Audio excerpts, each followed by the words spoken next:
this question may be more for Dr. Petrillo. Could you repeat or expand on your comparison about the differences between palliative versus hospice care? Absolutely. So our field, palliative care, it did kind of grow up in the space of providing excellent symptom management, so pain management and all kinds of symptom management for people who are approaching the end of life. And so there is kind of a lingering perception that those two things are equivalent. But palliative care is a kind of broad umbrella of types of care that are focused on quality of life.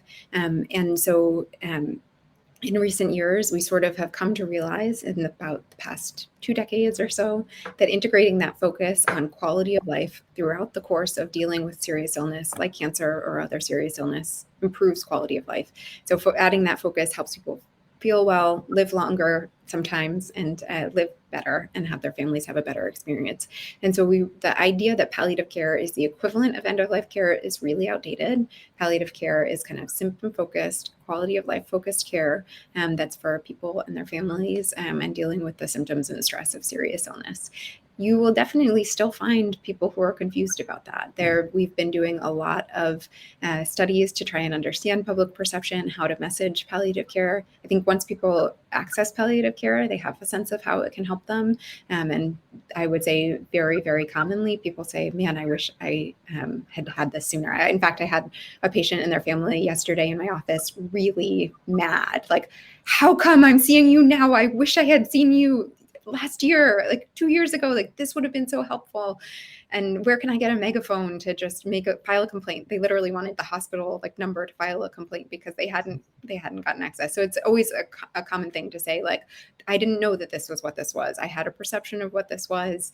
And I will say it is delivered differently in different places. But in general, palliative care is this quality of life focused care. And it's something you can always ask for. There is a website called getpalliativecare.org, which I'll put in the chat. And so people can look for palliative care clinicians that are in their communities. Palliative care is delivered in offices, just like oncology care. It's delivered in the hospital. It's delivered in kind of home-based organizations. And so this directory can help people find palliative care. And so people need to be referred by their medical teams. And so, again, it doesn't always happen. So if somebody feels like adding a focus on kind of symptom management or quality of life would help them, they can always ask for it. Thanks for the question. That's wonderful, Dr. Petrillo. And how early integration of palliative care is so important for patients with lung cancer. And you're kind of getting into this. I sometimes see patients who want to get palliative care in their community. They might live away from Boston and not able to come to Mass General kind of routinely for supportive care. And especially after the pandemic, I've heard from some patients that there can be extremely long wait lists, or the couple palliative care physicians that used to be in their community have now moved on to another area. In medical oncology, we often have patients come for consultations or second opinions. Is palliative care an area where it is worth patients seeking second opinions or consultations, even at distant locations? Or how would you advise patients and caregivers manage situations like this? And maybe, Ivy, you have some insights on this as well from your interactions with the EGFR resistors community too. It's such a great question. So there is kind of a growing area of telehealth palliative care that is available. And sometimes it's not always symptom focused. It might be kind of around that kind of care coordination, illness understanding, planning for the future piece. But there are some kind of providers that are getting into that space. So that's one possibility. I will say for the type of palliative care that I provide, we usually do sort of require that someone, if they're coming for a second opinion, for example, at MGH, we'll see people for a second opinion for palliative care too, or to provide a kind of one-time consultation. But then to kind of provide that ongoing care, it's usually a team focus kind of in collaboration with oncology. So we don't usually provide, although I certainly have provided palliative care when someone is getting their main oncology care elsewhere.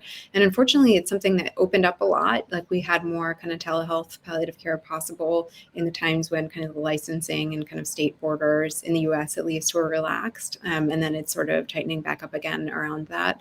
But I think it's an area of need. And I would say think creatively too, because there are home-based organizations that might provide palliative care. Sometimes even it's hospice agencies, not to confuse things anymore. I've spent all this time telling you that hospice and palliative care aren't the same, but then there are these hospice agencies that are sort of wading into the palliative care space to have home care providers that provide that perspective. Sometimes insurance companies will actually provide consultations that may be staffed by different types of disciplines that provide some palliative care. And I would say too, like thinking broadly about palliative care, it doesn't have to be a board certified palliative care clinician that provides palliative care. There have been studies of kind of lay navigators that provide pieces of this palliative care idea. And then in our medical system, and I know this is happening across the US and likely in other countries as well, we are trying to emphasize primary palliative care, meaning palliative care skills that are kind of disseminated across clinicians who are providing the direct kind of serious illness care. And this is true in cancer, but then in also other serious illnesses as well.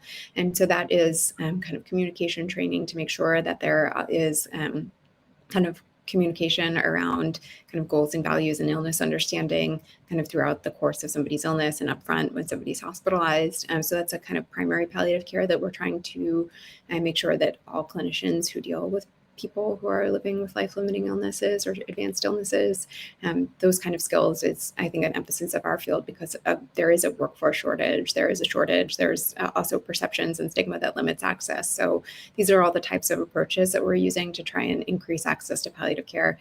And I'll say too that family that was really annoyed with me, we went through all of the symptoms that the person had and we talked about things. And I said, you know what, you've actually gotten great primary palliative care from the nurse practitioner on your team. Like you have been getting palliative care. You haven't been getting specialty palliative care, but I think it's important to acknowledge that it doesn't require a palliative care specialist necessarily, but the emphasis is on, how do we maximize quality of life? And that can take different shapes and needs to take different shapes for different people.